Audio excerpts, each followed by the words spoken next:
All right, San Diego, Southern California, what's going on? Hour one, Jon and Jim with us in studio to start the show. We have the head coach of the Aztecs men's basketball team, Brian Dutcher, with us in studio. I'm sorry you had to turn your mic on, idiot. I'm sorry you had to listen to that, by the way. I loved it. You like that, right? Loved it. Wait, I'm going on with these guys who thinks the birthplace of jazz was in Utah? It's live radio. It's live radio. Sometimes you don't know what's going on, and sometimes you sound like an idiot. Like They me. do have a couple good jazz clubs in Salt Lake. See, There you go. There you go. I feel a little Probably because vindicated. of the team that moved from New Orleans Exactly. to Utah. Dutch, it's great to see you. I know it's only been a couple of weeks since the Sweet 16, but it's as busy as ever right now with the offseason underway. Yeah, it's crazy. We got back from Boston, and the very next day was like spring break.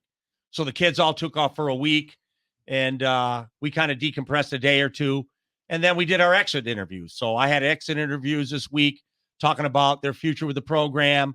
I've got a job open with Chris Hacker taking Long Beach State, and then we've got the portal, adding pieces to next year's team. I've got a kid visiting this weekend, another one coming Sunday. And so it's really hectic, but it's the fun part of the job. Which speaks to, and we'll get to this, the importance of what the Mesa Foundation is doing with the collective. We know how important name, image, and likeness is. By the way, the next donation you make to the Mesa Foundation will be matched. All donations up to $300,000 between now and May 15th will be matched. More information at mesafountationsd.org. We're going to get into that. Dutch, you mentioned these exit interviews. Do you have clarity in terms of some of your veteran players like Lamont, who obviously is testing NBA waters? You have Reese Waters with eligibility. You have Micah Parrish, who's been with you for the last couple of years with eligibility. When do you expect, or do you have clarity on those three players specifically? Yeah, I mean, yes. I mean, I'm pretty confident that Reese will, test the waters, obviously, like they all can do, and they should do. It's their right to do so. But if he doesn't find an opportunity professionally, I would imagine he would be back on the Mesa. Lamont, same thing. Test the waters. If he doesn't find what he wants out there professionally, I would anticipate he would be back on the Mesa as an Aztec. Micah is interesting. I think Micah's still in that phase where the portal could be a realistic possibility for him, which is his right too. It's like people a year ago with Keshad. He graduated from San Diego State. He did great things for our program. And then he has the right to go in the portal and see what his value is worth to other programs. And so I don't think we need to look at it as a negative. We need to look at it as the new reality in college basketball. So we'll adjust to whatever happens like we always do.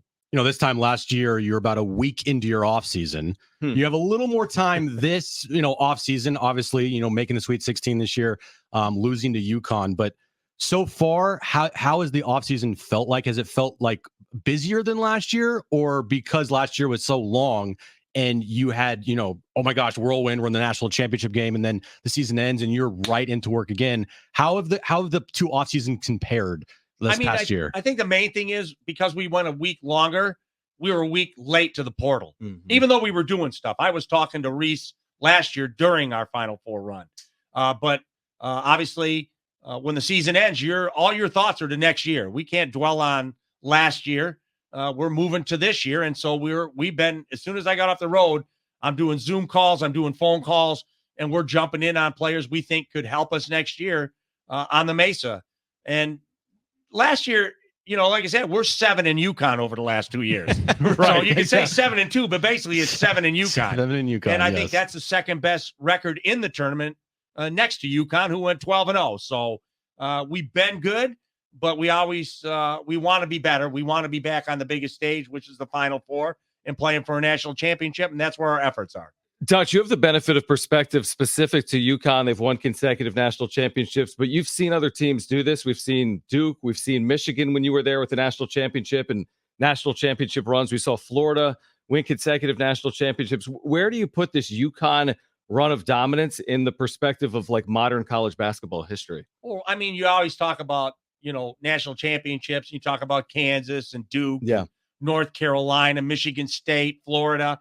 But right now, over the last 20 years, 25 years, it's been UConn. There is no comparison. I remember back with Kawhi, they beat us on the way to the title with Kevin Ollie. Jim Calhoun's won them. Now Hurley's won 2. So they've had multiple coaches over the last 25 years win national titles. And I don't think anybody else has come close to that. What team was better, this year's Uconn or last year's Uconn? It was funny. They asked me that after they beat us in the Sweet 16, and I said, well, for this team to be better, they have to win the national championship because last year's team won the national championship, and now they've won it again. And I don't know. I think the last national champ was better with Sonogo and that team. I thought they were the better team, and I think that will be a great argument for Uconn fans to have for years to come. Yeah, that's a good argument to have when you've won consecutive national championship games and you're wondering which team was better. When you think about it, last year's Aztec team is the only team in the last 2 years to really give Uconn a fight. Like it was a 5-point game with about 5 minutes to go. No other team even was close to that this year against Uconn. It was a blowout almost every game, it felt like. So, hey, you guys can hang your hat on that. That maybe, you gave Uconn the best fight of any team in the last 2 years, even though it was the national championship and losing's not, there's no participation trophy there, but still it's a little something. Yeah. The job that Coach Hurley's done. And he shook my hand before and after the game and he said, "You're a beast. You're a beast." And I'm like, "I'm a beast. I'm a beast. Yeah, I'm a beast. I wish I had a few more beasts on the floor. We might have beat you." But yeah. I mean, he's a good guy. He's an interesting guy. And he's done an incredible job coaching that team. And so credit to them and to Coach Hurley. I always go back to a year ago when you were in the national championship game and even what you told your team post-game, because we've seen video on social media, you said, if we run into a team that's really, really good, then we tip our cap. I mean, you went through everyone, Alabama, Creighton, an FAU team that was red hot, but you ran into a team that on that night, and again, you gave them, we had said going into the game, I think you may have said it, if we could get it to 5 with like 5 minutes left, the way we've played this year, we've always put ourselves in a position where we believe we can win a game like that. You got it to 5, but they just made a couple of plays. Absolutely. I mean, they hit the killer 3-point shot on Lamont. Yeah. That made it 5-8, and then they spurted like they do on everybody. Yeah. I mean, when they get the lead late, the way they run offense and turn the ball over back and forth, side to side, and move that ball, they shorten that game so fast, and then they score at the end of the shot clock. They just put you away slowly. This year's game, I felt like the mistake I might have made, I was convinced that if Jaden got 2 fouls in the first half, I was going to play him. I wanted my best players on the floor. And then it got to be like 4 minutes to go in the first half, and we were maybe within 4 points. Yeah. I thought, well, we're close enough. Let me take Jaden out for the last 4 minutes so he doesn't get his third. Yeah. And they spurt the 9-point lead at halftime. And you always second guess yourself. Maybe I should have just left him on the floor and roll the dice and try to keep it as close as I can, as long as I could. And then they end up winning by 30 points. And then the next night, they're 23-23 tied with Illinois. And you look up and the score's 53-23. They scored 30 in a row. When does that ever happen in an Elite Eight game? So they were special, and they deserve the title.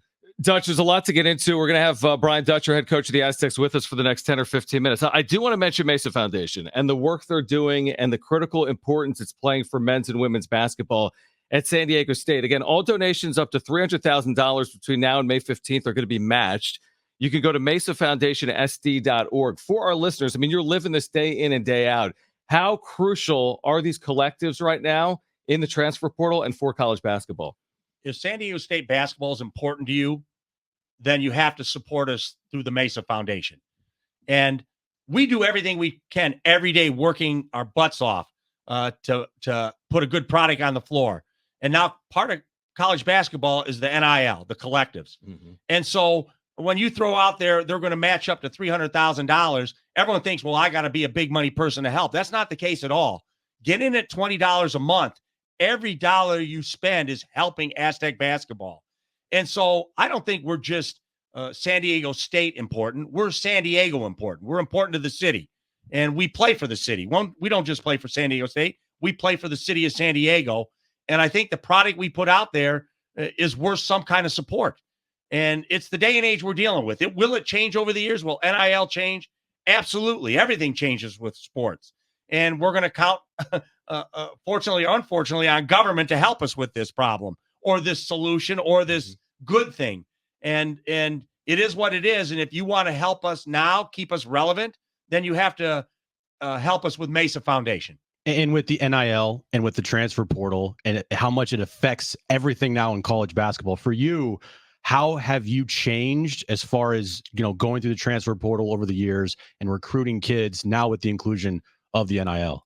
Listen, we were a master of the transfer portal before they called it the transfer portal. Mm-hmm. Whether it was J.J. O'Brien, Malachi Flynn, Yanni Wetzel. Just go down the list of the great players that play here. Xavier Thames, Dwayne Polee, Josh Davis, maybe the best rebounder we ever had, and continue to work yourself down that list. Reese Waters now, Micah Parrish, Jaedon LeDee. Yeah. So these are players that we could get and can still get, but we can't get them for free anymore. Everybody is dealing with some sort of NIL number, and that's what it is now. And so for us to remain relevant, we'll put the work in, but we have to have help. We have to have help from the city. We have to have help from Aztec Nation. And like I said, it can be as little as $20 a month to help us be relevant in college basketball, to help us on equal footing as long as we can be there. Donations matched, starting, like Dutch said, at $20 a month. Mesa Foundation SD.org. You mentioned Chris Acker, who did an amazing job for you on the Mesa, part of these wonderful teams with you on your bench. He gets rewarded with the Long Beach State opportunity, which is terrific for him, but that does create a vacancy. So how does that process play out? And do you have a timeline or a hope for filling that position? I've been talking to a lot of candidates and some that I really, really like. I've got nothing but great choices. And now I have to make the best choice to fit our team, fit our staff moving forward. It's actually third on my list. It's talking to last year's team, seeing who's coming back, who we're going to bring back. It's talking about new additions, because that's moving at a lightning pace. You know, we can't rest on the portal. The portal's moving. It's in motion every day. So we're doing that. And then the third thing on the list is getting a good assistant coach. So I want to get a guy hired. I have great candidates, but that's the third on my list of things to do right now. Jaedon LeDee's season is an all-timer. Third team All-American, probably should have been higher. Didn't win the Mountain West Conference Player of the Year, probably should have. And we've had this discussion here on Jon Jim, the rankings, and I know it's a lot of sports talk radio stuff, right? But like for you, when you've been here a long time and you've seen a lot of great seasons from great players, Malachi is the most recent one, Jaden here. For you, where do you put, I guess, Jaden's season in Aztec history overall? And you've been here for a long time, so you have a good understanding of what a history is. Yeah, well, first of all, I'm never going to admit the media got it right, but the media made Jaedon LeDee their player of the year. Right. The coaches didn't. Yes, that's true. That's true. Hats off to the media. Yes. They had better insight than the coaches on that. Yeah. And then for him to win the Karl Malone Award for the top power forward in the country, we've never had anybody do that. And so Jaden had a dream season, not only for himself, but for his teammates. And obviously, we want to hang banners. We're disappointed we didn't win the regular season or postseason Mountain West title. We're going to hang a Sweet 16 banner, which has never been done, where we've gone back-to-back Sweet 16s. And so we're proud of that. We finished the season ranked in the top 20. So a lot of great accomplishments, and none of them happened without Jaedon LeDee being the player he was. How do you think, Dutch, his game will translate to the next level? That's the question. He's versatile enough where it can happen. You've seen the NBA now. They don't love the true college center anymore. Right. The more interesting question is, how will a Zach Edey fit in the NBA? They're not playing those guys very often. LeDee is way more versatile. He shoots the jump shot. He drives the ball. He handles the ball. He's strong. So I think his versatility, not the fact that he was just a low post scorer, will give him a chance at that level. What kind of growth do you want to see over this offseason and into next year for guys like Miles Heide and Elijah Saunders and Miles Bird? Heidi's on track. I mean, we didn't play a freshman any minutes last year, really. Yeah. Elijah got a few, Bird got less than that, and Heide got a lot of minutes as a freshman. So I'm real happy with his ability to come in and spell Jaden for a minute or two and a half. Saunders and Bird, this is their time to make the next step. This is going into their junior year.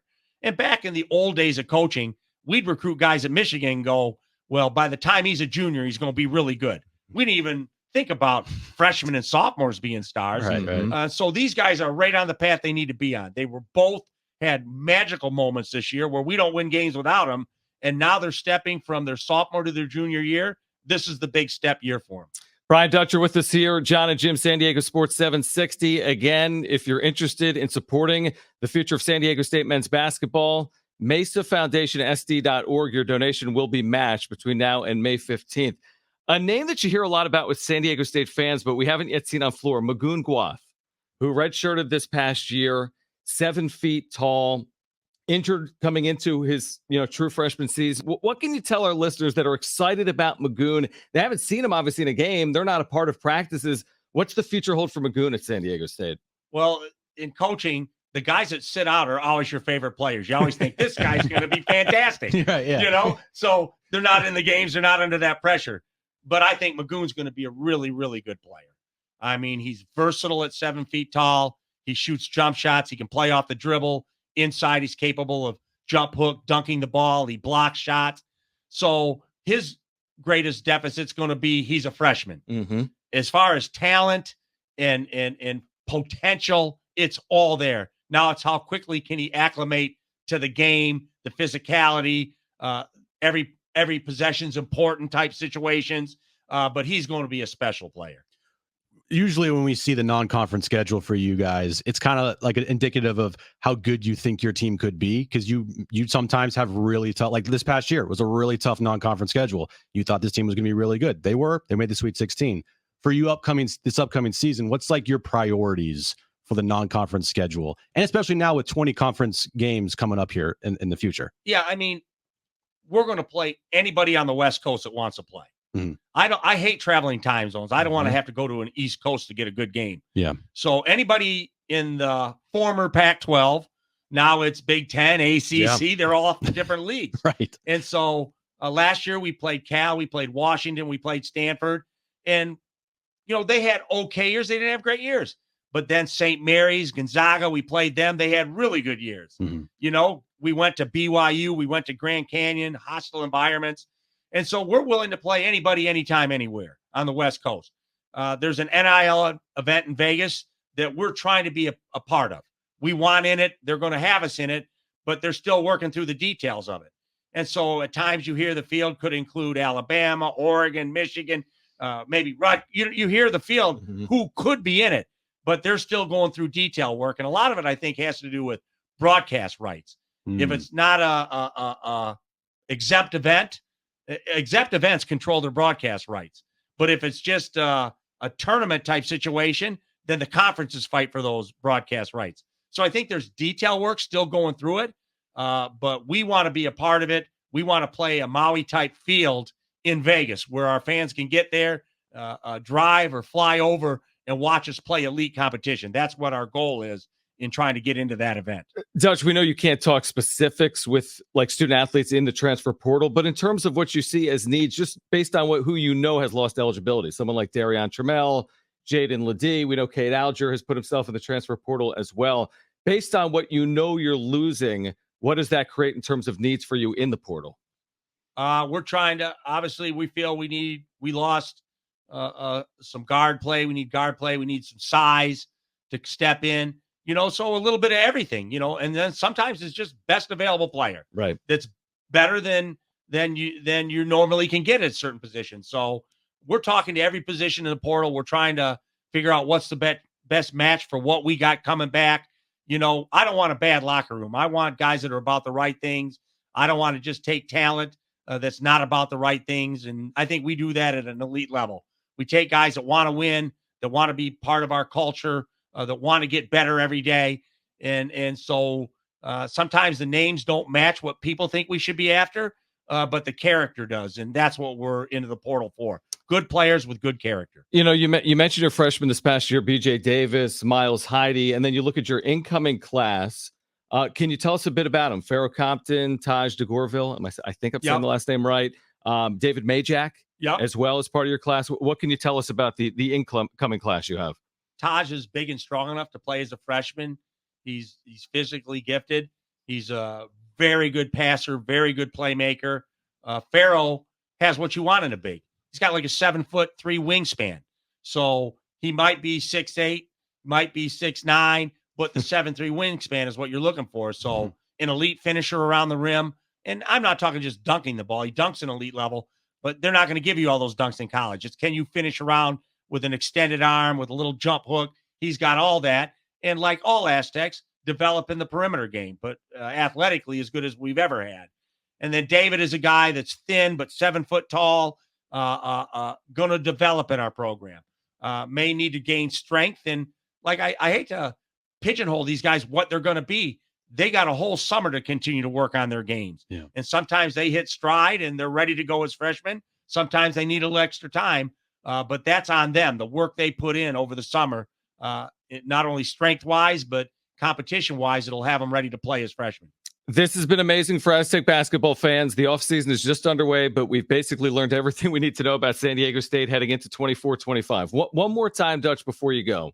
For our listeners that are concerned about the future of San Diego State basketball and the role that NIL and the transfer portal is playing, Mesa Foundation SD.org is the place to go. Your donations are matched. But again, for our listeners that are still trying to understand this whole process, this is something that is vital, not just for San Diego State, but just for college basketball programs. But if you support San Diego State, the way to do it is through this collective, right? Absolutely. It's the only way to do it. And the thing is, we all work in businesses where they change regulations in businesses. Your tax rate might go up. Well, you're paying more taxes this year than you paid in the past. Yeah. And some things you can't control, so you live with them. NIL is important to us. It will change over the years, but right now, this is the state it's in. And for us to be relevant as a program, we have to support Mesa Foundation. We have to embrace NIL because it's the current nature of the game. And everybody's dealing with those same rules and regulations. It's across the country. It's not just San Diego State. Every basketball program that seeks to maintain the level they played at of relevancy in the future has to embrace NIL. And the best way to do it with us is get involved with Mesa Foundation, Mesa Foundation, SD.org. And you don't have to say, well, I don't have that kind of money to help at that level. You don't have to have that kind of money. Any level helps. Any way you can get involved and help San Diego State basketball is not only appreciated, but it's needed. Mesa Foundation SD.org. Donations are doubled. Dutch, it is great to see you in studio. Congrats again. What a run San Diego State basketball is on. Back-to-back Sweet 16s. Appreciate you hopping on. Thanks for doing it. I've been in the studio in a while. This I know. is really nice to be back. I know. Yeah, when is the Thanks last for time having you were me. here? You were here like For maybe coaches shows. Probably like a couple years ago. pre-COVID almost. pre-COVID. Yeah, We that's used to right. do it, Yep. off-site at the restaurants. Yes, And that's right. we did it at every different level. So That's it's good to right. be back in the studio, and I appreciate you guys having me. Dutch, Thank you. great to see you. On the other side, we'll set up the rest of the show. It's Jon and Jim. Stay with us.